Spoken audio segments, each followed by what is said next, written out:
Big boss വീട് ഇളക്കി മറിച്ച് മുടിയൻ. ഇപ്പം ഈ അടുത്ത് ലൈവ് വന്നൊരു അപ്ഡേറ്റ് ആണെന്ന് വെച്ചാൽ ഈ സാബു അണ്ണന് അറിയാം സ്വഭാവം എന്ന് അറിയാം, ചെറിയൊരു കണ്ടന്റ് ചെറിയ തീപ്പെട്ടി ഒന്ന് കൊളുത്തിയിടും, അത് കാട്ട് തീയായിട്ട് വരും. അതാണ് സാബു അണ്ണൻ്റെ ഒരു പരിപാടി. അപ്പോൾ സാബു അണ്ണനെ ഒരു ചെറിയ ട്രിപ്പ് പ്രാങ്ക് കൊടുത്തിട്ടുണ്ട് ബിഗ് ബോസ് തന്നെ ചെയ്യാൻ വേണ്ടി. ബിഗ് ബോസിന് ചോദിച്ചിട്ട് പ്രാങ്ക് കൊടുത്തിട്ടുണ്ടായിരുന്നു. അപ്പം അത് അപ്സര ടീമിനൊപ്പം കൈതോന്നാണ് ചെയ്തത്.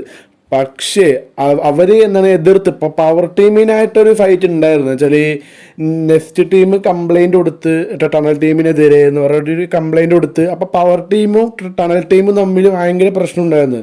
സായും എല്ലാം കൂടെ പ്രശ്നമുണ്ട്. അതിന് ശേഷമാണ് ഋഷീൻ്റെ ആയിട്ടുള്ള പ്രശ്നം. നമ്മൾ നേരത്തെ ഈ സംഭവം വീഡിയോ പറഞ്ഞിട്ടുണ്ടായിരുന്നു.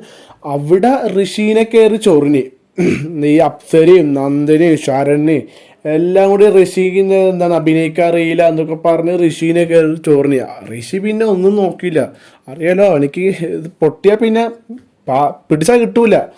അവൻ അവിടെ നിന്നിട്ട് ഒറ്റക്ക് നിന്നിട്ട് 4 എടുത്തിട്ട് വരട്ടാണ്. നീ ആരടി, നീ പോടി, നിന്നെ കൊണ്ടൊന്നും പറ്റൂലടി, നിന്റെ പ്രാങ്കൊന്നും എൻ്റെ അടുത്ത് നടക്കൂലടി, നീ ഏതാന്നൊക്കെ പറഞ്ഞിട്ട് അപ്സരക്കും ശരണ്യക്കും നന്ദനക്കും വായി തുറക്കാൻ പറ്റാത്തൊരവസ്ഥയായി. പേര് വായി തുറക്കണില്ല, മിണ്ടാണ്ട് ഇറങ്ങി ഓടാൻ വരെ തോന്നുന്ന അവസ്ഥയാണ് അവർക്ക്.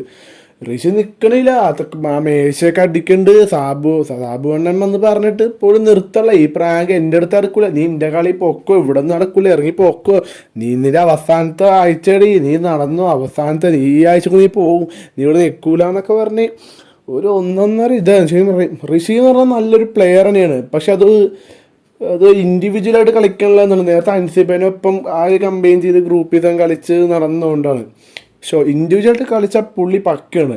നമ്മൾ ഇതിനു മുമ്പ് ഇവൻ്റെ റേസ് കണ്ട് നമ്മൾ ജാസ്മിനും ഗബ്രിക്കെതിരെയുടെ പ്രശ്നം ഉണ്ടായിരുന്നു. ഇതുണ്ടായി എന്താണ് അവനെ എവിക്ഷനിലേക്ക് കൊണ്ടുവരാൻ പോയി എന്ന് പറഞ്ഞാൽ ജാൻമണി ഇവിടുത്തെ പോയി പറഞ്ഞപ്പോൾ ജാസ്മിനും ഗബ്രിക്ക് കിട്ടും നല്ലൊരു കൊട്ട് കൊടുത്ത് ഭയങ്കര പ്രശ്നമായിരുന്നു. ഇവനൊക്കെ കരഞ്ഞ അവസാനം ഭയങ്കര ഇതായിരുന്നു.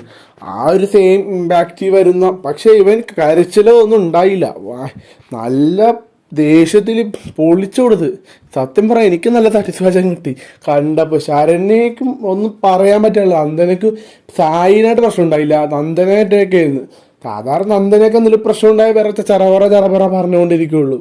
പക്ഷെ ഇതിൽ നന്ദനേന് വായി അടഞ്ഞ് ആരും വായി തുറക്കല്ല. അപ്സരക്കൊക്കെ കൊട്ടുന്ന അമ്മാതിരി അമ്മിട്ട് പൊട്ട കൊട്ട കൊടുത്തത്. എനിക്ക് ഭയങ്കര ഇഷ്ടപ്പെട്ടു. ഋഷി ഇതുപോലെ തന്നെ നല്ലൊരു പ്ലെയർ ചെയ്ത് കളിച്ചാൽ ടോപ്പ് 5 വരാൻ ഉറപ്പായിട്ടുള്ളതാണ്. ഋഷി നല്ലൊരു കളിച്ചാൽ മതി. ഋഷി ഇപ്പോൾ രണ്ടും കളിപ്പിച്ചാണ് നിൽക്കുന്നത്. ഇപ്പോൾ ആ ഇവൻ്റ് കഴിഞ്ഞ് ഇപ്പോൾ സാബുണ്ണന് ഇപ്പോൾ എന്താണ് എല്ലാവർക്കും കോയിൻസൊക്കെ കൊടുത്ത് ഉടുപ്പൊക്കെ മാറി എല്ലാ പരിപാടി ഗെയിം തീർന്നു ഇപ്പം.